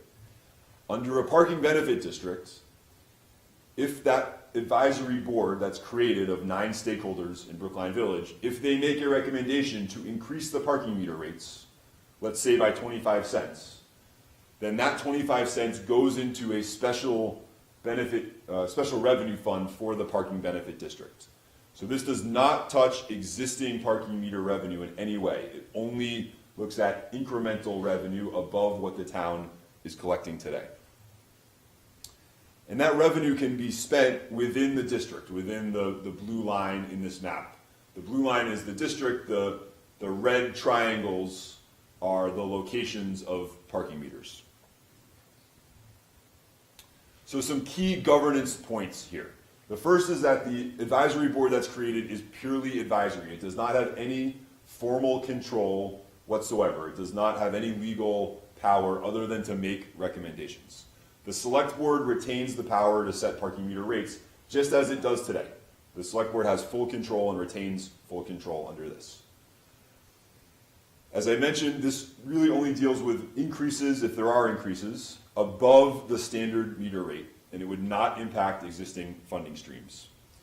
And for the funding stream that is created, the select board would have the authority to approve that. So that is also only done by elected officials in the select board. It's not done by this advisory board. The select board has voted 5-0 to support this article. The advisory board supported it 13-10. The transportation board had a unanimous vote of 6-0 on this. But I'm especially proud of the support that we have from local businesses in Brookline Village. Many of these are owned and operated by individuals. So HC Studio, Serenade Chocolatier, the Feet of Clay Pottery Studio, all that are important stakeholders in Brookline Village and all who want to see this happen because they feel it can make Brookline Village a more special and attractive place to be.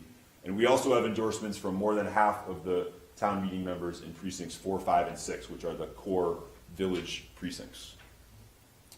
And I think, again, I'm showing you this slide again because I think this is why fundamentally so many of those folks support this article, Warrant Article 16.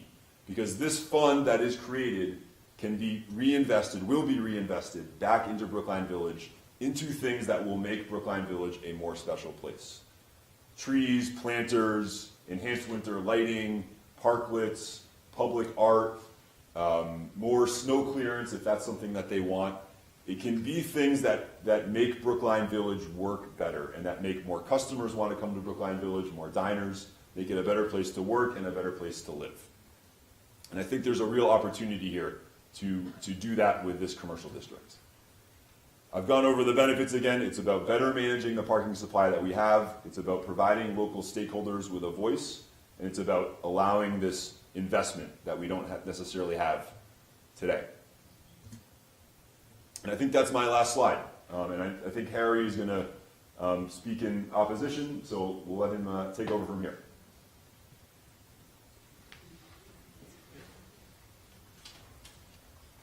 Betsy, can we turn on a light or something? We've been working on that here. Think about that. Don't make any promises. Do. It's over.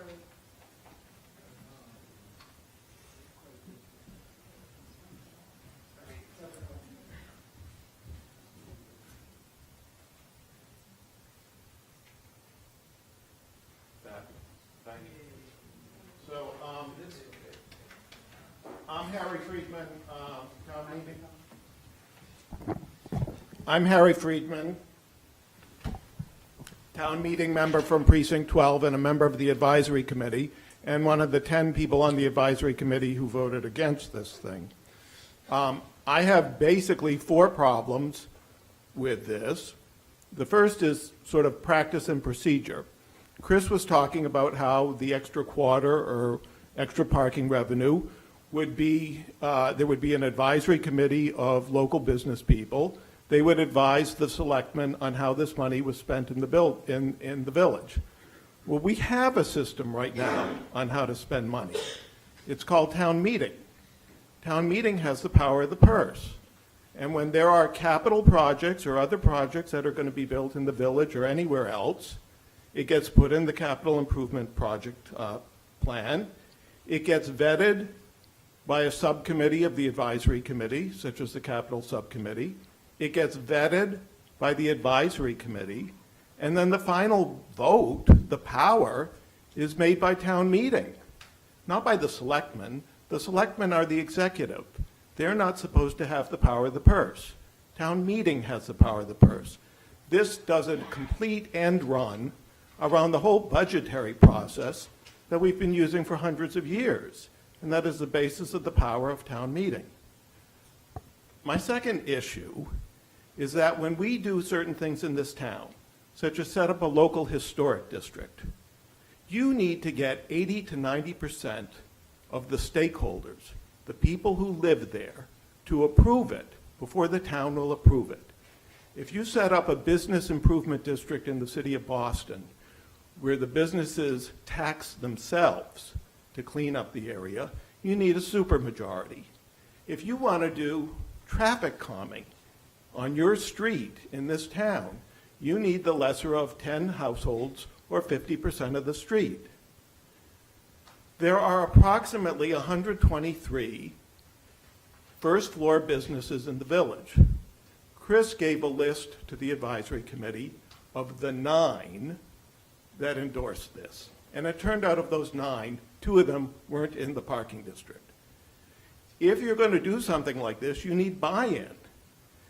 If you're going to do something where you've got a bunch of businessmen who are suggesting raising the parking fee, which doesn't tax them, you would think that 60, 70, 80, 90% of them would be in favor of it. We have a list of 7. And I think that's totally insufficient for putting through a major project like this. The third reason I'm against it is I think it's premature. The B2 projects by Children's Hospital are going in. They could have a dramatic effect on the fortunes of the village, bringing new employees and customers in. And I think before we do something like this where we raise the parking fees on people, that we like to see what happens there. And my final reason, I can remember, is that I think this whole thing could turn out to be ineffectual. People go to shop at places because there are stores that they want to go to. You go to Coolidge Corner because of Booksmith, because of Trader Joe's, because of the theater, and a number of other businesses. I go to the village because I think there are plenty of good places to eat. I may go to Serenade Chocolates. Some people go to the children's bookstore. If you do not have businesses that draw people to your retail area, you can pour all the money in for street repairs and for parking meters and for flowers and for anything else, and it's not going to draw people in because it's the stores that draw people in. And if they want to organize and if they have a sufficient body of stores that will draw people, then the village will be successful. But I don't think this is going to do it. So my 4 reasons against it were the ones I just stated. Thank you.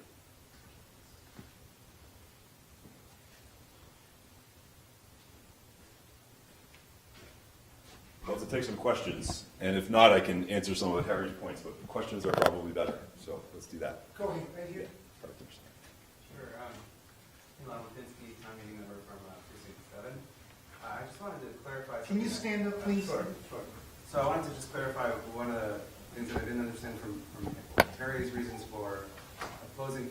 This proposal will just enable this district to create a board that could, if they wanted to, increase the parking meter rates, but no one is saying that they necessarily would, or if they do, they could later reduce the parking meter rates because that experiment would have failed, presumably. Like I guess is it in your reasons not to do this is because you're assuming they already will increase the parking meter rates? I'm assuming they will increase the rates because that's where they get the money to fund the programs that were the whole purpose behind the warrant article. But if they were later to discover that that actually keeps business away by not attracting customers, then they would just decrease those parking meter rates. Right, but then in effect, you don't have a, quote, parking improvement district, you don't have anything. So I was assuming, Chris, that the whole idea was that they would be raising money to spend. Yeah. So I think that's an important point, Harry. It's not the whole idea.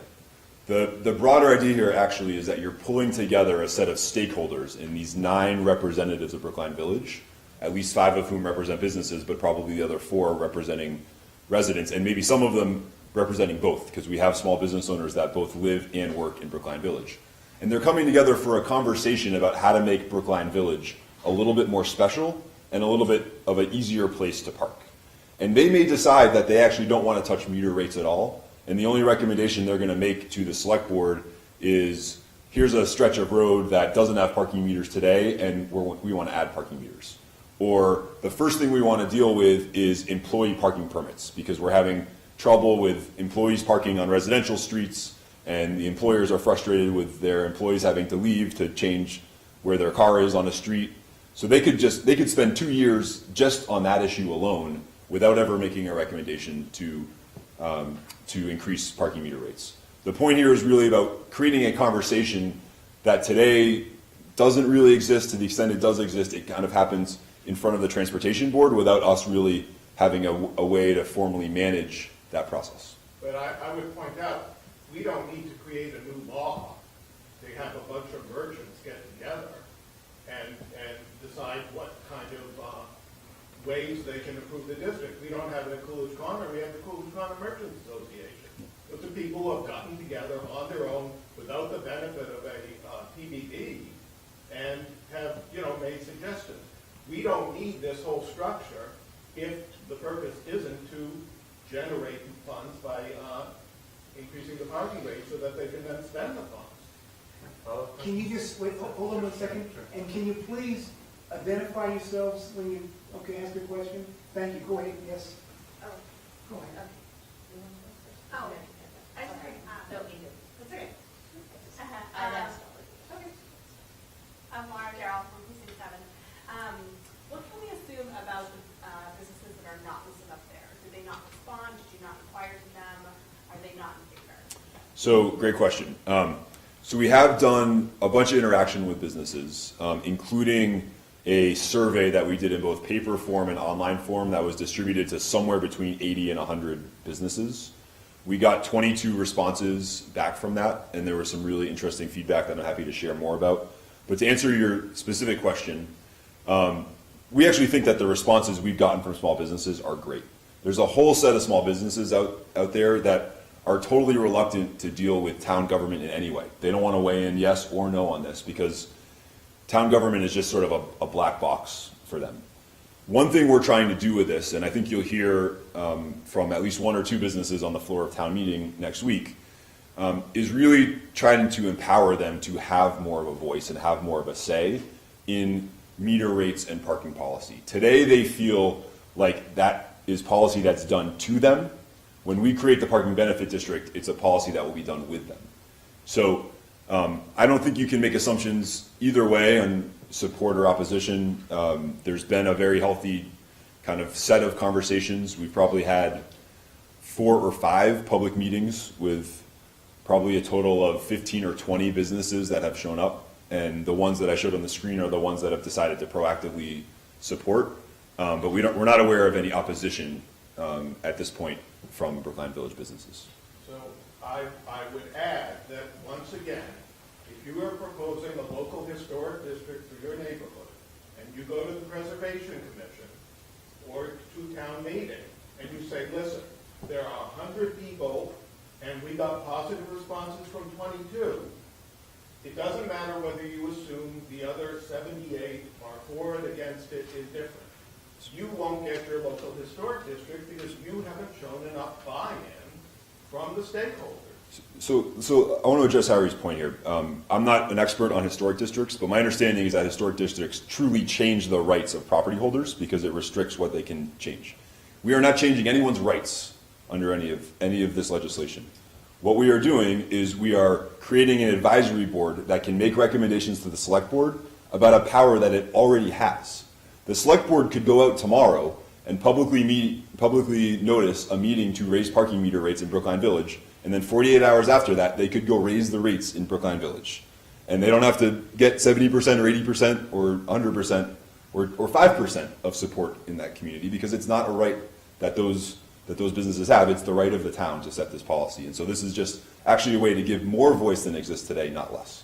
And I would just point out that if that's what's happening, you don't need this legislative structure to do it. The Board of Selectmen can raise rates, they can call a public meeting, they can encourage the townsfolk and the business owners to come, and they can listen to them. You don't need a PBD to do that. Go ahead, yeah. I guess my question is, Your name? my name is Beth Case, and I'm a town meeting member from Precinct 9. The parking conditions in Brookline Village exist in Coolidge Corner, in Washington Square, in St. Mary's, in JFK Crossing, in all of the commercial districts and local commercial districts in Brookline. And this would put one area of one commercial district in Brookline at an advantage over other commercial districts in terms of their leverage and revenue stream potentially. And I have a problem with that. Yeah. So that's totally understandable. I think one of the great things about this is that this is a way for us to learn about parking benefit districts. And if it's successful, and I think that it will be, I think it'll be a smashing success. I think as soon as our next town meeting, we will have merchants from Coolidge Corner and St. Mary's and other Washington Square, other districts that have parking meters saying, you know what, that's working out great in Brookline Village and we want it to. And that's a totally appropriate thing for them to ask for, and we'll have that conversation. But we'll have a chance to learn. Writing a warrant article for them too? I would be glad to if they want that. Hold on, Charles? Yeah, Charles Carroll, precinct Charles, hold on. I can get a response. And my response is that if it is done in other districts, and it is successful, it goes to my first point, which is now you're raising hundreds of thousands of dollars potentially, that is again not going through the town meeting process. It's going through the selectmen process. Charles? Charles Carroll, precinct 1. Chris, could you speak specifically to the financial or other benefits from all these wonderful places that you mentioned, Boulder and Austin and Pasadena and perhaps even Arlington? Yeah, so Pasadena literally credits their parking benefit district with saving their commercial districts. They put it in place in the 70s when downtowns were not the cool place to be and people were shopping at suburban shopping malls. And this idea brought people back to Old Town Pasadena. I literally don't think it's an overstatement to say that it helps save that commercial district. Now, Arlington is probably the most local and relevant example for Brookline. Their case is a little bit different because they did not have any parking meters in Arlington Center. And so they were facing lots of parking management problems for that reason. And so they said, we're going to create a parking benefit district, and the first thing we're going to do with the funds created is we're actually just going to pay off the cost of the parking meters. Brookline Village and other commercial districts in Brookline are going to be at an advantage because we've already paid for the parking meters. And so every incremental penny that's raised can go right into improvements in the district. We've spoken with, mostly with town staff in the town of Arlington, including a conversation that I had with the town manager in Arlington, and he said that it's been a great success. He said he would recommend it to any community, and in fact, he's done so personally to Melissa Goff at the Mass Municipal Association meeting that was held, I think, late in the fall of last year. He said, this has been working great for us, and Brookline should do it too. Yes, right here. Hi, my name's Lorraine, new town meeting member from precinct 16. I guess I'm having a hard time figuring out, when you talk about like this literally saved Pasadena, what does that literally mean? Because right now it feels like it's flowers. And flowers are great, but how does that save the downtown? So it does two things. What you had in a place like Pasadena, which I think also when they created this didn't have parking meters, is people who were parking on the street all day and taking up spaces so that customers were being driven away. And we've heard in our surveying that we've done with small businesses that they have the concern that, and in fact they've gotten calls from customers who have said, I circled the block 5 times looking for parking, I couldn't find any, I gave up, I'm not coming back. The way this fixes that is because, or helps that, I'm not going to claim that it's going to be, instantly perfect to park in Brookline Village, but because it better manages that parking supply. So here's an example, or another data point. We surveyed the businesses, and of the 22 that responded, we asked them this question: We said you have to choose between option A and option B. Option A is it's too hard to park or too difficult to park in Brookline Village. And option B is it's too expensive to park in Brookline Village. 100% of the responses chose option A. It's too hard to find parking. And that's not scientific evidence, but it probably points us in the direction that our parking meter rates are a little bit too low. And that if they were a little bit higher, it would encourage more turnover and free up more spots, which would make it easier to park. The rule of thumb that transportation planners use is that they want somewhere between 80 to 90% of the spots on a block to be filled at any given time, meaning there's always a spot available for someone to use. And so this moves us in that direction. And I'm not going to claim that if it went up a quarter an hour, that's instantly going to cause all this turnover, but it sort of moves us in the right direction. And then just in terms of the investment side, flowers are not necessarily going to make people go to Brookline Village instead of Brigham Circle or Coolidge Corner or Harvard Square, but it can help on the margins. It can help. Maybe you go to dinner and then you decide, you know what, I'm looking for some dessert and I'm willing to walk around the commercial district because it's so pleasant with the flowers. Maybe the money is spent on winter lighting to draw more people into Brookline Village when it's dark in the winter. Maybe it's spent on special public art. You could see this money being used on what's the word I'm looking for? Not statues, but sculptures. Thank you. Sculptures that draw people in. Temporary sculptures. You could put, you've seen places that have put out pianos and for 3 months at a time in the summer, and people can play the piano. Those are the types of small things that actually cost relatively little money that start to make a place feel more special and more unique and make you want to come back again. So I would point out that if your theory is that raising the parking meter rate makes parking easier, and I don't dispute that, the selectmen can do that tomorrow. You don't need this legislative structure to do it. Second of all, the piano example is very good. We had them a couple of years ago, all over town. It didn't require a parking district.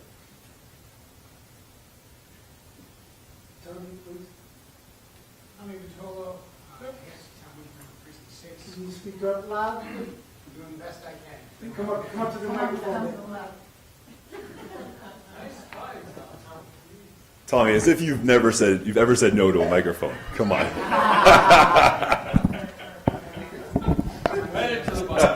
Tommy Vitolo, state representative, and my kids go to school in Brookline Village, and I'm here a lot. And oh, geez, I'm doing the best I can. My question relates to the businesses and what's a business and what's not. It seems to me the business in the parking benefit district that has the most customers every day is the St. Mary's School. I pay to send my 4-year-old there. Don't tell me it's not a business. And they got lots of people. And my question is between folks like St. Mary's and the Brookline Community Foundation, heck, the Elks Lodge, Pierce School, Town Hall, the police department, and fire. There are a lot of places that are part of the fabric of Brookline Village that are certainly not for-profit businesses. Do they count toward any of the 5, or are they relegated to the other 4? And I say this as a member of the Joint Committee on Small Business and Community Development. I'm certainly supportive of the businesses. I just wonder how broadly we define a business in the context of this, given that there are so many people walking around in Brookline Village who aren't there to spend money at a for-profit business, but are there to do other things, and so surely they would want a pleasant experience as well. So I think the language does say businesses or managers managers of businesses. I'll have to pull out the exact language.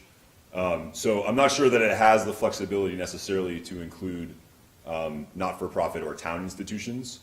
But the hope would be that the select board would appoint a pretty diverse mix to those 9 seats, and it's part of the reason it's a slightly larger board than you might expect. You certainly want different types of uses. You want to make sure that you're getting people that are using parking during the day, people that are using it at night, people that are using it on the weekends, people that are there for very short periods of time, like a dry cleaner.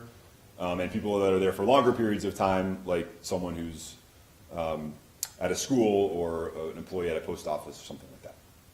One or two more. Regina, go ahead, please. What is the clout of that district advisory board in saying this is what we want and having that clout with the Board of Selectmen? And I've heard the town administrator present the budget and talk about how important increasing the parking is for the budget. So you're asking them to put it to cosmetic kind of things when I know that it hasn't been done that way yet. So what's the clout here? So the clout is purely advisory. The select board appoints these folks, and then they make recommendations back to the select board. There is no legal authority for this board at all. I think the thought is the select board are appointing these people, and they're representing Brookline Village stakeholders. They're likely to take the recommendations of those stakeholders, but they certainly do not have to. To your question, and I think it's a really important one, Regina, your broader question of, well, what about the need to use parking meter revenue for town needs? This does not diminish that in any way. The select board can still raise rates at will as they want to, and they can send those dollars into the general fund just as they do, those quarters, so to speak, and dimes and nickels, send them into the general fund just as they do today. Kate Becker, Precinct 3. Could you say a little bit more about the process by which projects would be selected and prioritized? And then to Harry's point, could you say a bit about whether there have been any legal challenges to this in other towns as town meeting traditionally holds the purse strings? Are there any similar precedents? So to your second question, Kate, this is a mass general law. So there's not a legal threat to this because the legislature has said this is a power that towns have to create boards like this and to make these decisions. There is a choice, in fact, that towns have about where on the spectrum they, or how on the spectrum they want to govern these funds. They can decide to have town meeting approve these funds on one end of the spectrum. On the other end of the spectrum, this law actually allows these funds to go to a nonprofit organization or nonprofit corporation with no input from elected officials at all. I will tell you that the businesses in Brookline Village would much prefer that. They would much prefer to be able to create a nonprofit and have these funds deposited directly in there with no more town say. I know Harry and others would much prefer that town meeting retain full control and it go through the town meeting process. This is a little bit of a Goldilocks situation where we say, look, we want to give this board enough sort of independence and efficiency that it feels like it doesn't have to go before town meeting and the advisory committee every 6 months to justify this funding. But at the same time, we actually want elected officials representing the town to have the final say on whether these funds should be spent. And so that's why we ended up with the select board as kind of the compromise. Last question, go ahead, please. Thank you. Christy Electris, Precinct 7.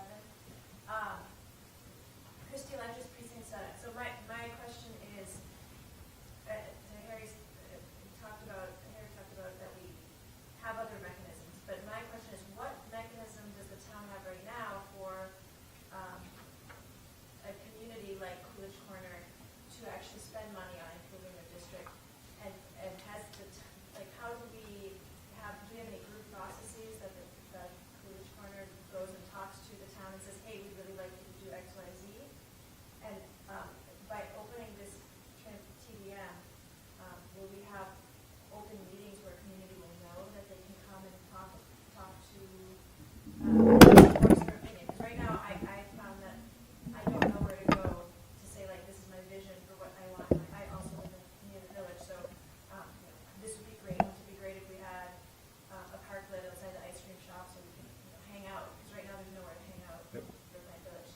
Well, there's one little spot. But, yeah, so if we could just talk about, like, what opportunity. To me, it sounds like something new. I had not heard of anything that I could do that within Brookline Village. But Harry, you want to answer that? Because it's really to you.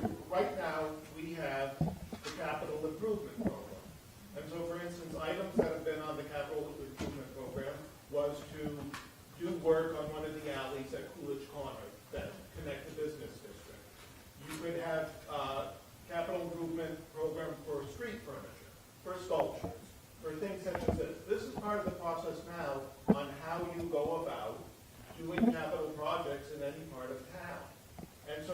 process exists. So where did they get recommended?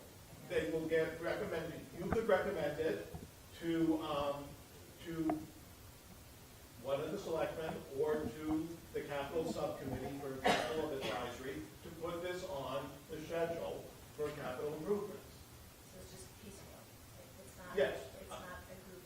Well, it's a group thing because when the town looks at the CIP, they can't do it all in 1 year, right now, everywhere. So they get sort of grade them.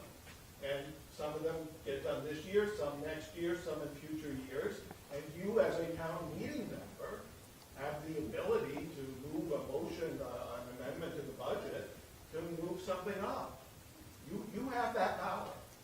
So what I would say, Christie, is Harry's not wrong at all, but you can imagine if you're a small business owner that's trying to make ends meet and keep customers coming in the door and manage all your finances, Harry's explanation of the process is not exactly inspiring. Doesn't exactly say, okay, well, I'm going to contact the town meeting members, wait 3 years through the SIP process, hope that it gets voted for. This is a much more direct way to really empower these folks, and that's why many of them are really excited about it. And to your other question about about these meetings being open, yes, they would be open and publicly noticed. And we would hope that not only would members of this advisory board include town meeting members, maybe you would want to serve on it, but that then members of the public would show up at these meetings and have a chance to weigh in. Maybe they would present 4 or 5 options to the community about different types of public art or plantings versus public art versus sculptures. And members of the public could weigh in on those options before they make their final decision. So we're just going to let the speakers have a 1-minute summation, if that's okay, Harry? Yeah, so my 1-minute summation is, I think this idea is not yet ready for prime time. It's not a bad idea. And if this were to come back to town meeting, and instead of the selectmen doing the dividing of the money, town meeting approved where the money was spent, and if there was greater buy-in from the business community beyond the 7 that have done so far, because there are, as I said, 123 storefronts, I could contemplate being in favor of this. But the way it's structured right now, I don't think it's ready for prime time. So I think the reason that the select board supports this 5-0, that the advisory committee supports it, that the transportation board supports it, that more than half of the town meeting members in precincts 4, 5, and 6 support it, is because we see the opportunity that it has for making improvements to a place that we all really care about and that we want to make more special than it is today. And this is a real opportunity to kind of bring that set of stakeholders together in a way that they're not really together today. And hypothetically they could be, but the reality is that they're not. To empower them to have a little bit more choice over what happens, and hopefully to create a place where it's a little bit easier to park and it's a little bit more special to shop or to dine or to live or to work. This is something that has worked well in peer communities around the country and even here in Massachusetts, and we think it's time to give it a try here in Brookline Village.